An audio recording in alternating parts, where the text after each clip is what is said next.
திருத்தணி வீட்டுக்குள்ளே ஒரு தீபம் தெரியுமே சண்முகா.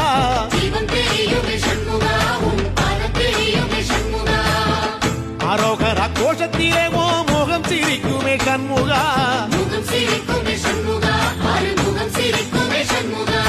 சித்திர நாளிலும் சண்முகா, கந்த உற்சவ நாளிலும் சண்முகா, நாளுங்கிழமையும் சண்முகா, ஒரு உண்மையை சொல்லவா சண்முகா.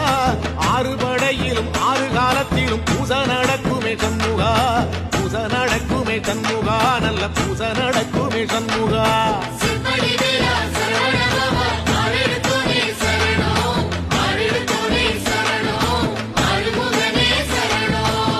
மருதம